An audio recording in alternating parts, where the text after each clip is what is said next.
Sa isa sa mga huling panayam naman kay dating Pangulong Rodrigo Duterte bago siya arestuhin, pinaninindigan naman niya ang mga nagawa niya. Walaan niya siyang excuse at walang apology dahil ginawa niya umano ang dapat niyang gawin noon. Nagbabalik si Marisol Abduraman. Kumusta po si President Duterte? Sa awa ng Diyos, okay ako. What's your plan po? Will you appear kung sakaling ipasomon po kayo, sir? I would say that not really appear or non-appearance, but I will deal with the problem directly, frontally. As a lawyer, gagamitin ko na yung pagka-abogado ko. Suffice to say that you have been prepared for this po, Mr. President?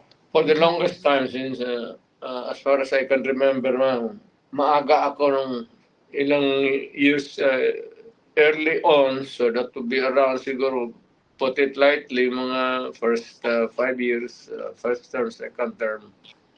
Nandyan na yan.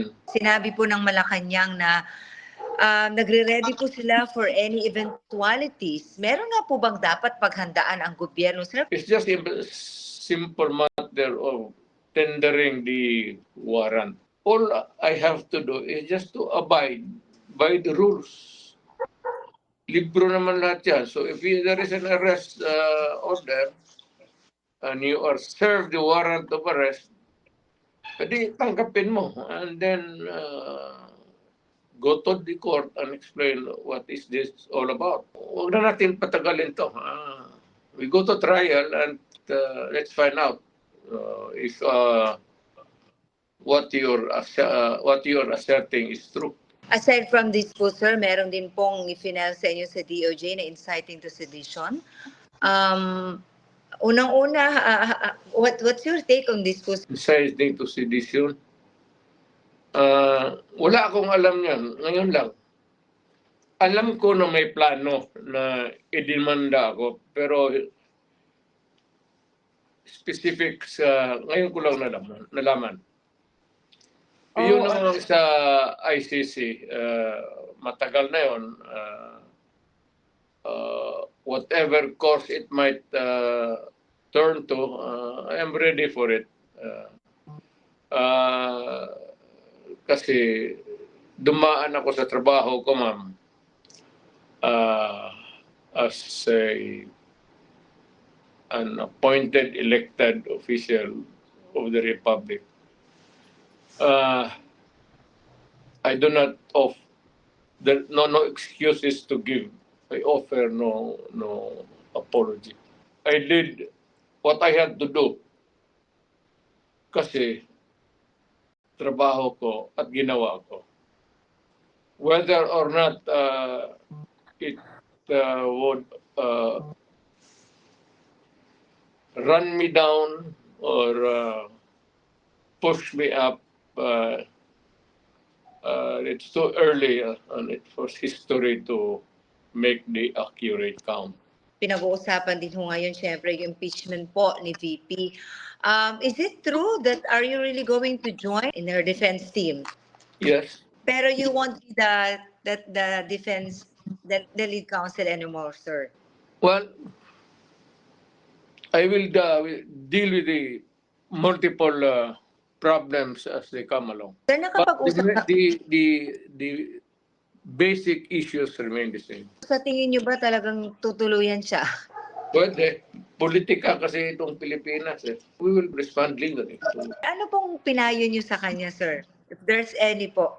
Pag nawala ako sa political scene, either natanggal ako o namatay ako or whatever, for any reason, sabi ko sa kanya, hiningi ko na sa Pilipinas na tulungan ka pagdating ng panahon mo. At tumakbo ka ng presidente. Hindi ko hinarang yan, ma'am. Ngayon na lang.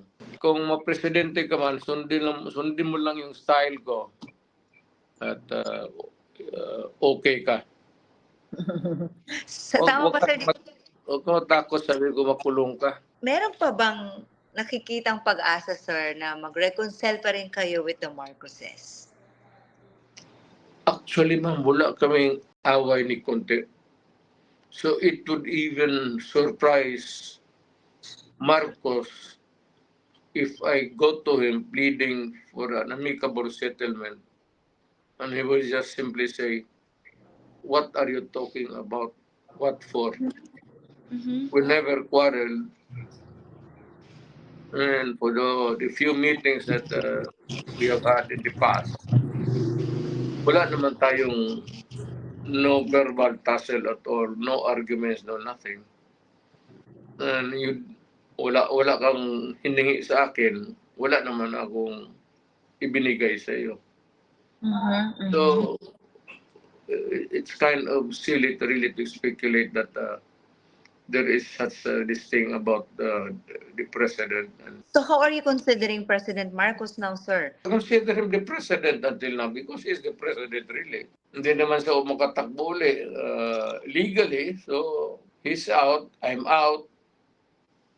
Hindi naman kami may kaibigan yung magtagpo lang para chika-chika. Ganun lang ang buhay. Ano po ang masasabi ninyo doon sa sinasabi ng mga supporters po ninyo na pag pinilit po nila kayong arestuhin, magkakagulo? Intindihin nila ang ating gobyerno and that this is a government of laws and not of men.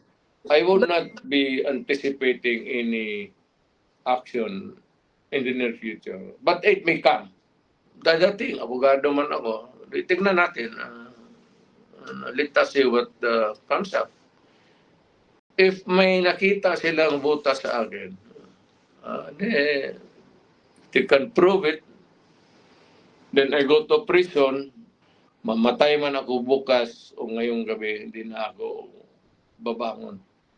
Tandaan ninyo kayo mga Pilipino.